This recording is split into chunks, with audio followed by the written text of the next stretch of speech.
이 시간 하나님의 말씀을 듣는 시간입니다. 오늘 하나님께서 주시는 말씀은 신약성경 마가복음 10장 28절로부터 31절까지 말씀입니다. 마가복음 10장 28절로부터 31절까지 말씀. 짧은 구절이니까요. 우리 한 목소리로 합독으로 봉독하면 좋겠습니다. 28절 같이 읽습니다. 시작. 베드로가 여짜와 이르되 보소서 우리가 모든 것을 버리고 주를 따랐나이다. 예수께서 이르시되 내가 진실로 너희에게 이르노니 나와 복음을 위하여 집이나 형제나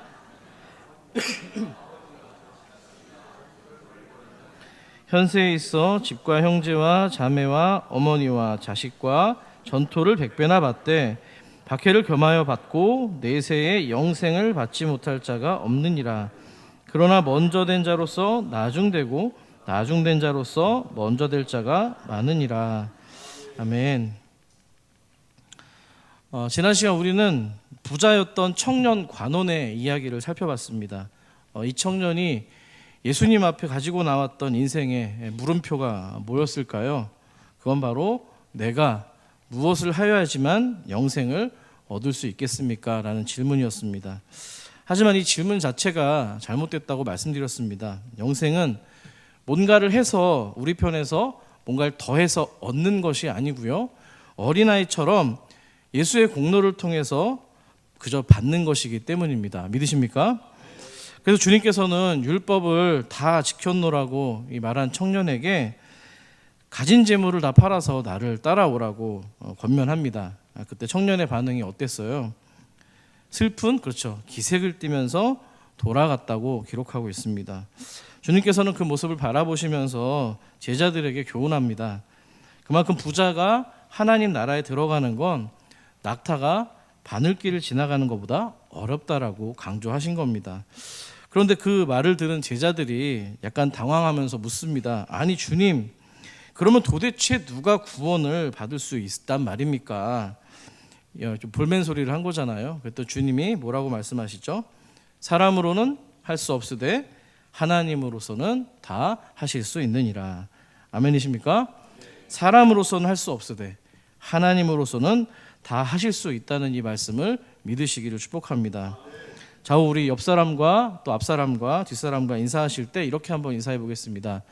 내가 아니라 하나님이 하십니다. 한번 인사할게요. 시작. 감사합니다. 자, 오늘 본문은 바로 지금 말씀하신 그 예수님의 답변을 들은 베드로의 이야기로 시작되고 있습니다. 베드로는 뭔가 고무된 표정으로 주님께 이야기를 하고 있는데요. 다시 한번 28절 말씀을 함께 읽어보겠습니다. 28절입니다. 시작. 베드로가 여짜와 이르되 보소서 우리가 모든 것을 버리고 주를 따랐나이다. 여러분, 이 말씀을 들을 때 좀 어떤 어감으로 들리십니까? 베드로의 말 가운데 뭔가 잔뜩 힘이 들어간 것을 느낄 수가 있는데요. 뭔가 우리가 누군가한테 주목할 때 요구하는 보소서라는 말로 시작을 해서요. 모든 것이라는 과장된 표현도 나와 있고 버렸노라 하고는 다소 극단적인 표현을 사용하고 있는 걸 볼 수 있습니다. 그러니까 뭔가 베드로가 결의에 차 있으면서 자신만만한 태도로 주님께 이야기를 한 겁니다. 뿐만 아닙니다. 베드로는 이 한 문장 안에 우리가라는 이 주어를 강조해서 이야기를 하고 있는데요. 왜 강조하고 있을까요? 앞에 상황과 연결을 지으면 되는데요. 앞서서 근심하며 돌아갔던 이 청년 부자와는 우리는 다르다는 겁니다. 그 부자 청년이 실패한 게 뭐예요? 부자였기 때문에 낙타가 바늘길로 지나가는 그 어려운 일을 우리 제자들은 해냈다는 겁니다. 은근히 뻐기고 있고요. 우쭐거리고 있는 모습입니다. 자, 여러분 아셔야 될 게 여기 제자들 가운데 베드로도 있고 또 야고보도 있는데요. 어부들이 많습니다. 근데 어부라고 해서 결코 가난했던 건 아닙니다. 당시 갈릴리 뱃사람들의 이 생활 수준을 보면은 나름 종을 좀 부릴 수 있는 적어도 중산층 정도의 형편이 되었기 때문입니다. 그런 그들이 모든 걸 버리고 주님을 따랐다고 얘기하는 거예요. 그런데 기억을 한번 하셔야 되겠죠. 주님은 앞서서 분명히 모든 것을 누가 하실 수 있다고 말씀드렸죠. 사람으로서는 못하지만 하나님이 하시는 거라고 말씀드렸습니다. 기억하시죠? 그러니까 엄밀히 말하면 그들이 그런 결단을 내릴 수 있었던 거, 제자들이 그런 따를 수 있었던 결단은 자기들의 실력이 아니었던 겁니다. 실제로도 그랬습니다. 제자들이 부자 청년처럼 뭔가 스스로 예수님을 알아서 찾아오거나 그렇게 물어서 지금 제자가 된 게 아니라는 거예요.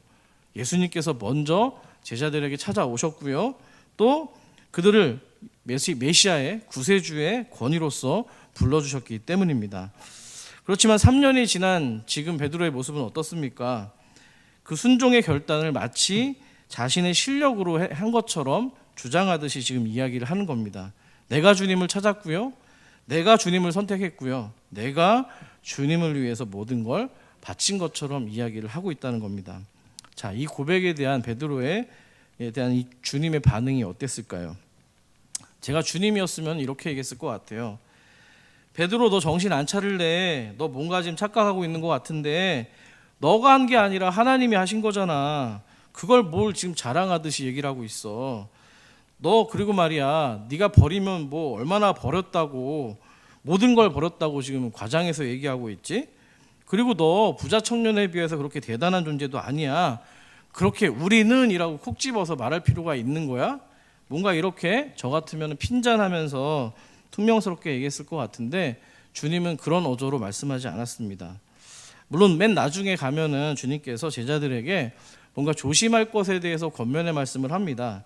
먼저 된 자로서 나중되고 나중된 자로서 먼저 될 자가 많다고 하셨기 때문입니다. 그러니까 자칫 제자들이 가지고 있는 뭔가 우월의식, 자기 확신, 그런 어줍지 않은 교만을 내려놓으라고 경고하고 계신 겁니다.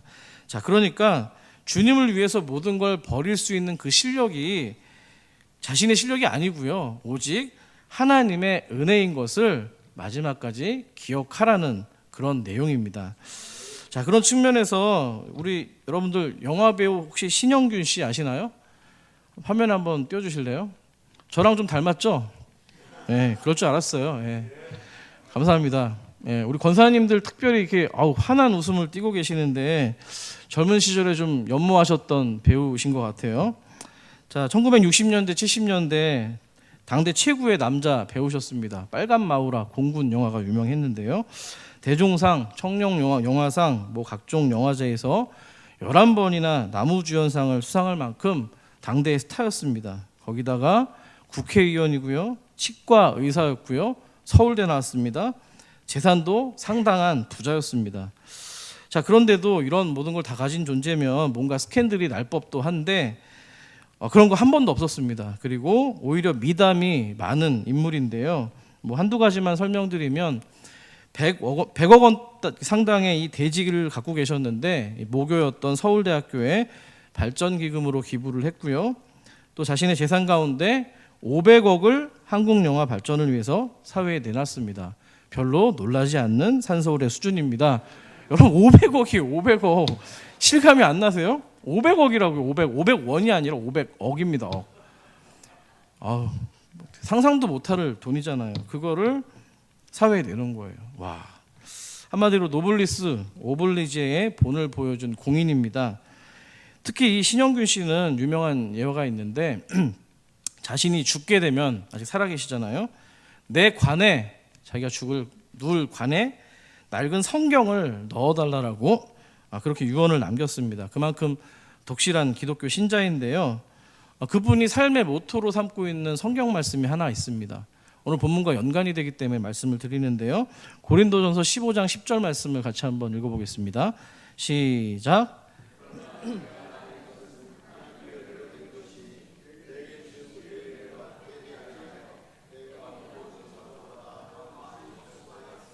내가 한 것이 아니요 오직 나와 함께 하신 하나님의 은혜로라. 아멘. 누가 한 게 아니라고요? 내가 한 게 아니라 누가 했다고요? 나와 함께 계신 하나님이십니다. 자, 아무나 할 수 없는, 그렇게 누구나 할 수 없는 선행을 베풀고서도 자신의 힘으로 한 것이 아니라 하나님께서 부어주신 은혜의 힘이라고 이야기를 합니다. 베드로가 들어야 되는 내용 아닙니까? 간절히 바라기는 이 신영균 씨의 신앙 고백이 우리 주님의 교회 산서울에 삶의 고백이 되기를 축복합니다. 자, 우리 주님 그렇게 당신께서 다 하신 일임에도 불구하고 이 베드로의 연약함과 그 고백을 다 받아주십니다. 주님, 당신을 따르기 위해서 베드로가 치렀던 그 모든 희생에 대해서 귀하게 여겨줬다는 거예요. 이어지는 본문 29절을 보면은요, 내가 진실로 너희에게 이른다 라고 말씀하시면서 그 모든 것이 결코 헛되지 않았노라고 얘기하는 장면이 나옵니다. 예, 그렇습니다. 우리는 하나님의 은혜로 사명을 받았고요, 또 마찬가지로 하나님의 능력과 도우심을 통해서 사명을 감당하는 겁니다. 그래서 결과적으로는 우리가 드린 것보다 훨씬 더 받은 것을 더 누리면서 살아간다는 겁니다. 그런데 하나님께서는 우리의 그런 모든 헌신에 대해서 결코 하찮게 여기시거나 당연하게 생각하지 않는다는 겁니다. 이런 거죠.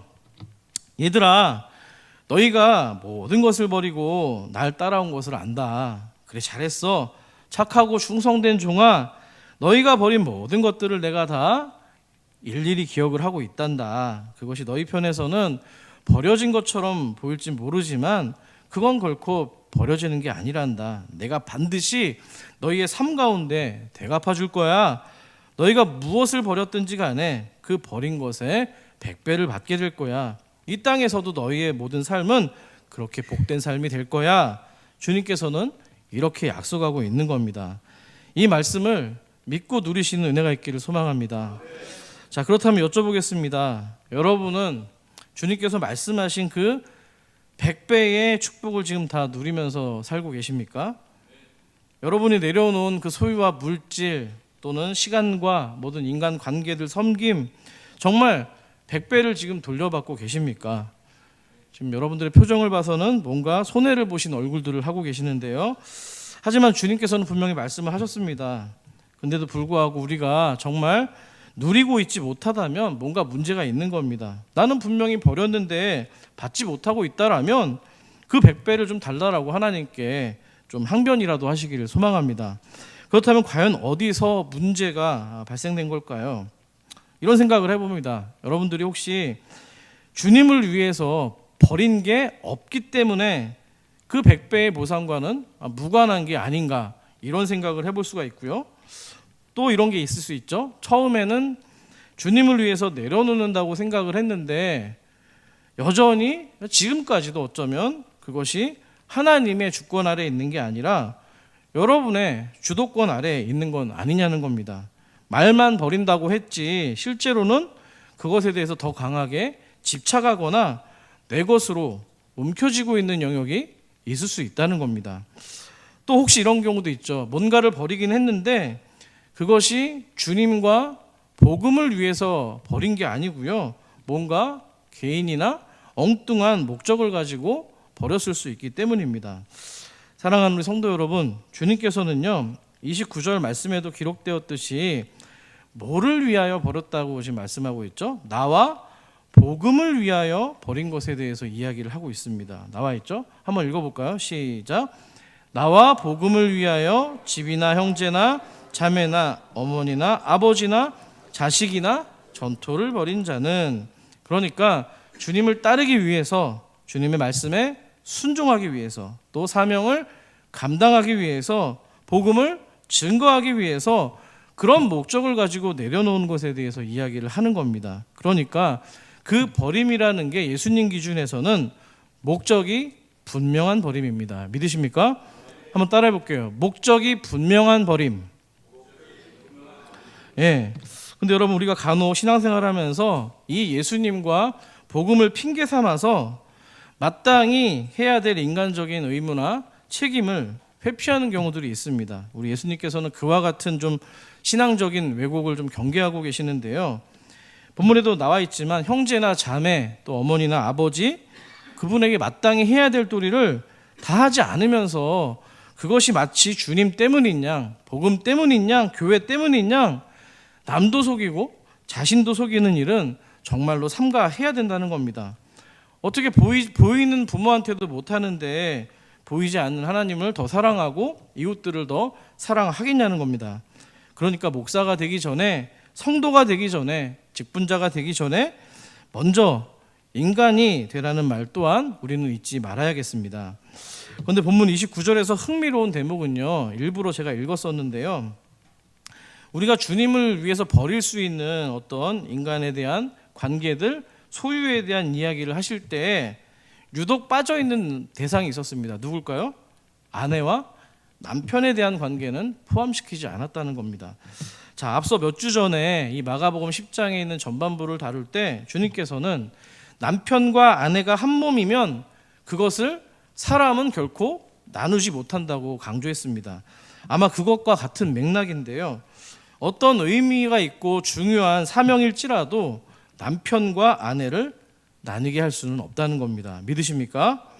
여러분, 당부드립니다. 하나님의 일을 핑계 삼아서, 또 교회의 일을 핑계 삼아서 부부가 서로 분열하거나 마땅히 해야 될, 서로에게 해야 될 어떤 존경과 도리를 외면하지 않는 지혜가 있기를 소망합니다. 그래서 우리가 주님을 위해서, 교회를 위해서 어떤 헌신을 하고자 하실 때는요, 반드시 부부와 한 몸이 되어서 같은 마음을 품고 하시기를 소망합니다. 또 설령 이제 둘 중에 어떤 한 사람이 먼저 하나님이 주신 감동이 있어가지고 하나님께 드리고자 할 때도 또 상대편 배우자의 분명한 동의와 지지를 얻어야 된다는 겁니다. 저 같은 경우도 우리 부부도 뭐 아내가 먼저 하나님의 음성을 들었을 때도 있고 제가 또 하나님의 뜻을 먼저 받았을 때도 있습니다. 그럴 때는요, 좀 잠잠히 기다렸다가 서로가 그것이 하나님 주신 마음으로 동시에 기도하면서 인정이 되었을 때 일을 진행하거나 섬기는 그런 지혜를 주셨습니다. 그렇게 같은 좀 지혜가 있기를 소망합니다. 그렇기 때문에 배우자는 여기 나와 있는 대상이 아닌 이유가 버림이나 소외의 대상이 아니라 철저하게 연합의 대상이라는 걸 강조하고 있는 겁니다.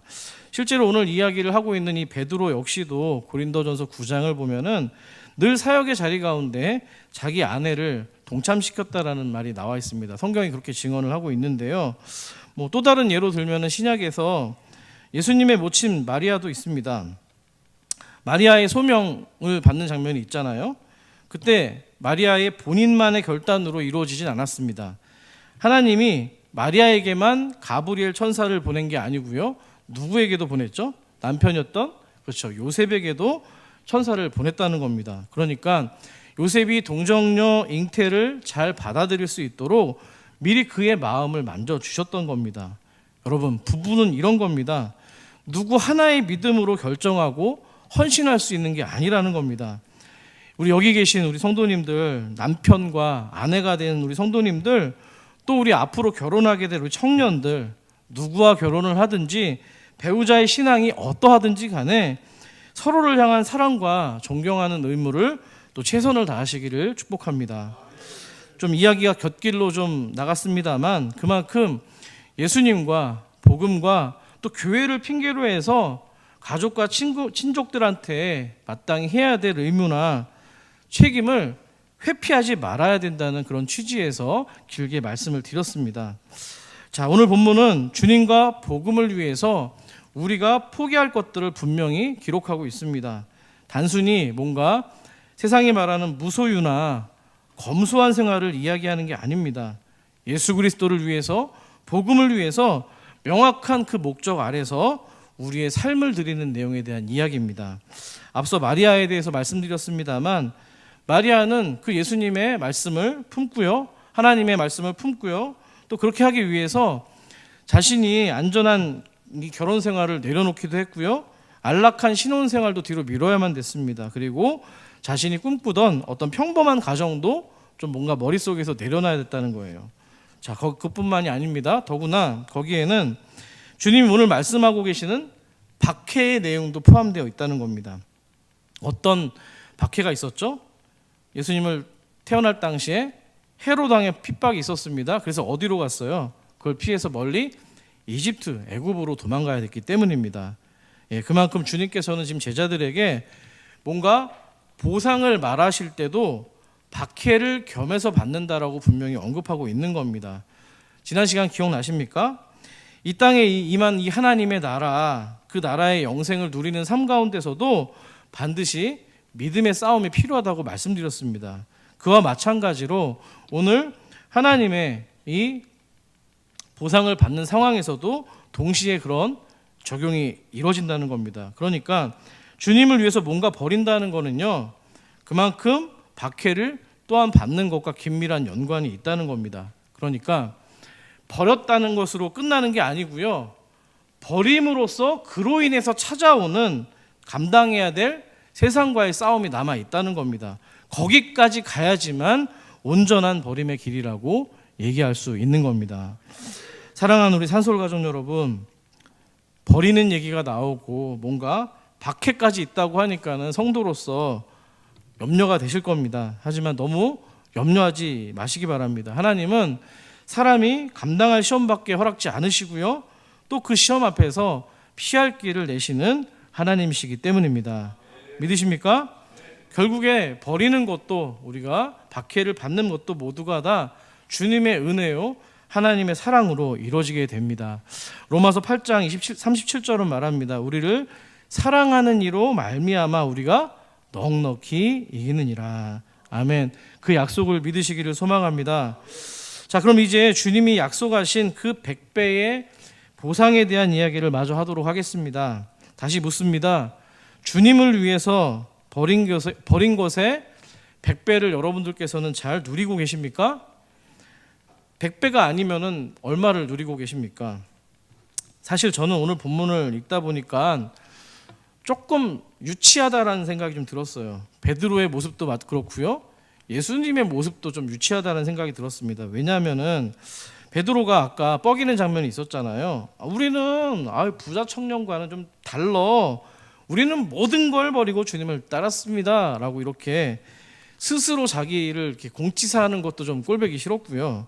또 그의 맞장구를 치시는 예수님도 평상시에 이 화법과는 다르게 과정법이 있습니다. 100배를 보상하겠다고 이렇게 얘기하는 것도 뭔가 좀 이렇게 석연치 않은 느낌이 들었습니다. 낯설었던 거예요. 제가 아는 예수님이라면, 평상시였다면 이렇게 얘기하지 않았을까요? 너희가 나를 위해 버리면 그건 버려도 버린 게 아니야. 너희가 땅에 뭔가를 심을 때도 30배, 60배, 100배의 결실이 있는데 너희들이 하늘에 그렇게 심었는데 왜 결실이 없겠니? 뭔가 좀 이렇게 우회적으로 고상하게 얘기하실 수 있었기 때문입니다. 하지만 그럼에도 불구하고 주님께서는 오늘 굉장히 직설적이고 노골적으로 말씀을 하고 계십니다. 나를 위해 뭘 버리든 간에 이 땅에서 100배로 받게 될 거야. 어떤 부족함도 느끼지 아니하도록 완전하게 갚아줄 거고 넉넉한 만족을 누리게 될 거야. 굉장히 확고부동한 어조로 지금 말씀을 하고 있는 겁니다. 그만큼 주님께서는 이 문제에 대해서 굉장히 무게 있게 지금 다루고 계신 건데요. 자, 여러분, 그럼 우리는 어떻습니까? 정말 그렇게 누리고 계십니까? 혹시 버리기만 하고 있고 아무것도 누리지 못하는 삶은 아닙니까? 본전 생각이 나실 수도 있겠습니다. 아까 앞서 마리아를 예로 들었는데요. 마리아는 어땠을까요? 그녀가 예수를 위해서 헌신했던 것들에 대해서 100배로 보답을 받았을까요? 저는 그렇게 생각합니다. 일단 그녀가 살아있는 당시에도 초대교회로부터 수많은 성도들에게 많은 사랑과 위로와 존경을 받았기 때문입니다. 또한 시대를 초월해서 우리가 성경을 읽고 있는 지금까지도 이 마리아의 믿음은 영광스럽게 기억되기 때문입니다. 또 아들 예수를 떠나보내지 않았습니까? 곁에 둘 수는 없었지만 사도 요한이라고 하는 또 다른 아들을 선물로 주셨기 때문입니다. 자, 그럼에도 불구하고 별로 피부에 안 와닿으시죠? 아마도 우리가 느끼는 당혹감이 바로 이런 부분이 아닌가 생각합니다. 누리지를 못하는 거예요.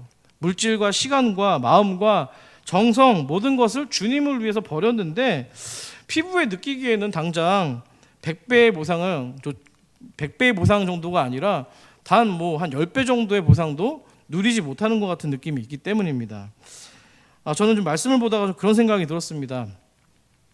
어쩌면은 내가 또는 우리가 100배를 그렇게 누리지 못하는 거는 하나님께서 진짜 안 주셔서 그럴 수도 있습니다만 하나님은 이미 우리에게 주셨는데 더 많은 경우에 그 주신 것들을 우리가 인지하지 못하거나 그걸 받아 누리는 거를 거절하면서 받지 못한 거라고 착각할 수 있다는 겁니다. 뭔가 내가 생각한 그림에 대한 그 어떤 축복과는 다른 그림이기 때문에 우리가 놓치고 있는 게 아닌가 이런 생각이 들었던 거예요.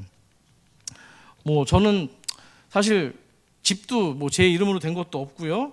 가진 것도 없고요. 직장 생활 하다가 부르심 받아서 이렇게 사역을 하게 됐습니다. 가끔 제가 이제 어디를 출타했다가 강남에 이제 제가 그 이제 회사를 다녔던 이제 곳을 이렇게 지나갈 때가 있는데요. 저도 사람이잖아요. 그런 생각을 해봐요. 내가 지금까지 있었으면은 아마 팀장에서 어느 정도 됐을 것이고 연봉은 어느 정도 받고 있었을 텐데 경제적으로 힘든 상황은 없었을 텐데라는 생각이 머릿속을 스쳐가기도 합니다. 저도 사람입니다. 왜 아니겠습니까? 하지만 그럼에도 불구하고 하나님께서는 더 좋은 가치, 더 아름다운 거, 더 영원한 가치에 대해서 하나님이 소망을 주신 줄 믿습니다. 여러분, 하나님께서는요, 생각해 보니까 이 말씀을 묵상하다 보니까 저에게 교회 공동체를 주셨고요, 믿음의 식구들을 주셨습니다. 뭐 여기 많은 성도님들이 계시지만 여러분들은 저에게 때로는 어머니가 되시기도 하고 아버지가 되시기도 하고요, 또 때로는 삼촌도 있고 형제도 있고요, 자매도 있고요, 아들과 딸도 있습니다. 이렇게 다 주셨는데도 제가 연약하기 때문에, 부족하기 때문에 여러분을 더 사랑하고 충분히 더 누리지 못하고 있었던 겁니다. 하나님께서는 아까 뭐 제가 직장도 얘기했지만 제가 버렸다고 하는 것들보다도 훨씬 더 많은 것들을 30배, 60배, 100배의 축복을 교회를 통해서 주고 계시다는 겁니다. 아멘이십니까? 사실 제가 어저께 그 말씀 준비하다가 굉장히 힘들었어요. 목사들은 그럴 때가 있거든요. 본문이 너무 어려운 거예요. 해석이 안 돼가지고 막 참고자료도 뒤지고 뭐 딴 분은 어떻게 말씀하셨나 들어보기도 하고 뭔가 꿰어지는 게 없어가지고 죽을 맛이더라고요. 새벽에 있는데 너무 곤고한 거예요. 곤고합니다, 하나님. 이러면서 이제 사실 오늘 말씀을 전하게 됐는데요. 아침에 일부 예배 때 이렇게 왔는데 어느 성도님들이 저를 만나자마자 꼭 안아주시는 거예요. 뭐 남자도 있고 여자도 있었어요. 성도님도 계셔. 너무 꼭 이렇게 안아주시면서 힘내라고 이렇게 얘기를 하시고, 어떤 분은 또 이렇게 음료를, 또 귀한 음료를 가져다가 저한테 가져다 주신 분도 계셨습니다. 굉장히 그 제가 많은 것들을 받고 있구나라는 생각이 들었고요. 사실은 이제 그거 있기 전에 제가 목이 기관지가 굉장히 약한 사람입니다. 금요 성령 집회를 하고 주일날 또 이렇게 바로 연이어서 설교를 할 때면은 목에 굉장히 부담이 가는 사람인데 언젠가부터 목이 굉장히 많이 편해진 거예요. 알고 봤더니 우리 중보기도팀에서 또 많은 분들이 제 성대를 위해서 구체적으로 주일마다 이렇게 기도를 하고 계신다는 겁니다. 아멘이시죠, 여러분? 저에게 많은 가족들을 주시고 진짜 저희 세 가족보다 더 많은 200명 가까이 되는 성도님들을 가족으로 주셨는데 주신 거에 대해서 제가 인지를 하지 못했던 거예요. 왜냐하면 내가 생각한 그림과는 달랐기 때문입니다. 하지만 하나님께서 주시는 그 100배의 이 모든 축복들이 교회를 통해서 오는 줄 믿습니다. 여러분 한번 곰곰이 생각해 보세요. 우리가 교회에서 서로를 향해서 부르는 호칭이 있습니다. 형제, 자매라고 하죠. 초대교회 성도들도 마찬가지였습니다. 다른 종교에서는 찾아보기 힘든 호칭입니다. 솔직히 얘기해서 피 한 방울 섞이지 않은 서로를 향해서 왜 우리는 지체라고 부르고요, 우리는 전혀 관계도 없는 사람들을 만나서 성령 안에서 함께 지어져 간다라고 고백을 하고 있는 겁니까? 그 근거는 오직 예수 그리스도인 줄 믿습니다. 히브리서 말씀은 이렇게 기록을 합니다. 2장 11절을 여러분 한번 읽어주십시오. 시작.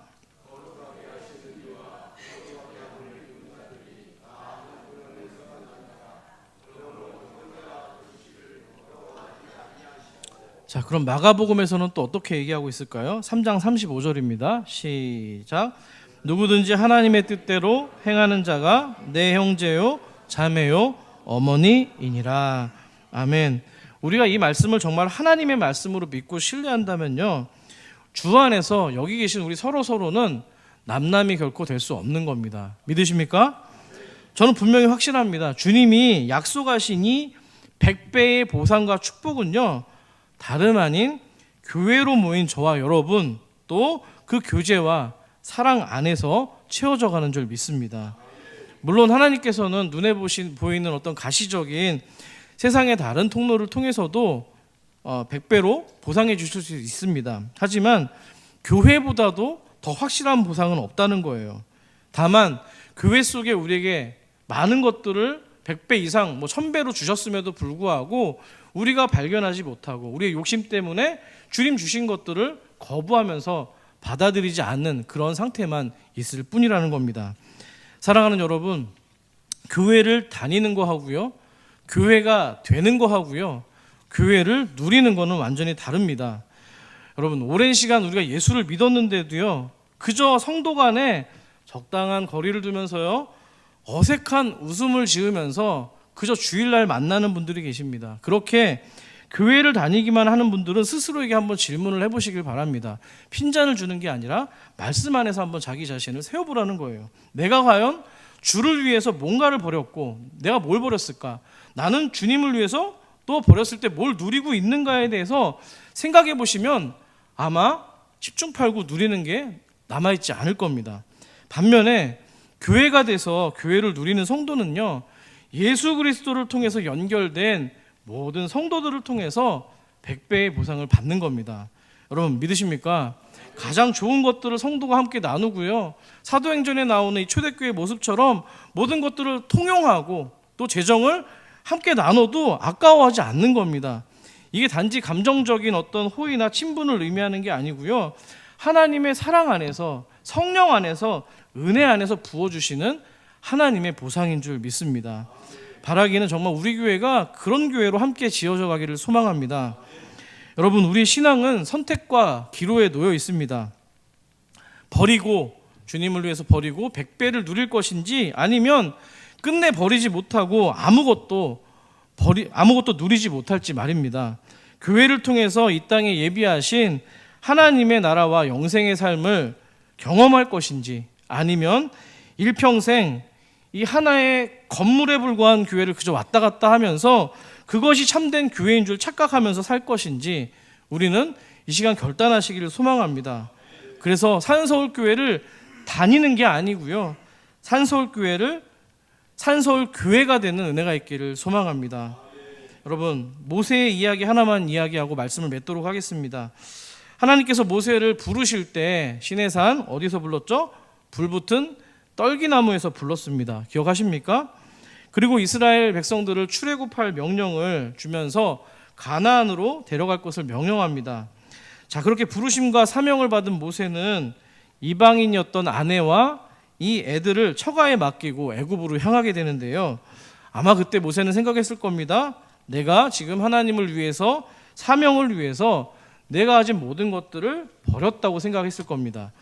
자, 하지만 불타는 떨기나무 속에 임하셨던 그 하나님은 그 떨기나무를 태워서 소멸하시는 하나님이 아닙니다. 뭔가 태워서 재로 만드는 하나님이 아니고요, 오히려 더 강한 광채로 빛나는 하나님이시라는 거예요. 주님을 향해서 모든 걸 버렸다고 생각한 모세의 삶도 마찬가지입니다. 그의 삶을 태워서 하나님께서 그저 소모하고 재로 만들어버린 게 아니고요, 그를 더욱더 강건하게 하고 온유하게 하고 더욱더 온전케 해서 하나님의 사람으로 찬란한 영광을 바라보는 존재로 삼으셨다는 겁니다. 모세는 얼마 가지 않아서 자신이 버렸다고 생각한 가족들을 모두 다 만나게 됩니다. 뿐만 아니고요, 그 가족을 훨씬 넘어서 하나님 나라 백성이라고 하는 이스라엘 공동체를 통해서 수많은 아버지들과 수많은 어머니, 수많은 형제자매와 자녀들을 얻게 되었다는 겁니다. 여러 가지 그 과정에서 어려움과 박해도 있었습니다만 그 어려움 때문에 모세는 무너진 게 아니고요, 오히려 하나님의 영광을 받는 더 그런 존재가 되었다는 겁니다. 한마디로 빛나는 떨기나무 같은 존재가 되었다는 거예요. 여러분, 아마 모세가 받았던 축복은 주님은 100배라고 말씀을 했지만 100만 배의 축복이었다고 생각합니다. 여러분, 하나님은 어제나 오늘이나 우리가 버리더라도 버려지지 않도록 우리를 사랑하시는 분이시고요, 우리가 버리는 모든 것들을 결코 잊지 않으시고요, 100배로 되갚아 주시는 주님입니다. 우리가 버린다고 말하는 그 결단을 또 무시하시는 하나님도 아니고요, 그 버림이 마지막 결말이 되도록 하지 않으시는 주님이십니다. 오히려 우리가 자칫 잃어버릴까 봐 오늘 본문에서도 약속하고 있잖아요. 나와 복음을 위해서 버린 것이 있는 자는 현세에 있어서 집과 형제와 자매와 어머니와 자식과 전토를 100배나 받게 될 거라고 뭔가 낯간지러운 이런 호언장담을 하고 계신 거예요. 이렇게 평상시와답지 않게 말씀을 하실 정도로 우리를 사랑하시는 거, 그게 바로 주님인 줄 믿습니다. 간절히 바라기는요, 부디 그 100배의 결실을 이 땅에서 다 누리고 살아가시기를 소망합니다. 그저 내 거, 우리 가족 거 이것만 누리고 지키며 사는 게 아니고요, 확장해서 교회를 통해서 주시는 하나님의 놀라운 계획과 이 어마어마한 경륜을 바라보시면서 정말 100배, 1000배를 누리는 은혜가 있기를 간절히 소망합니다.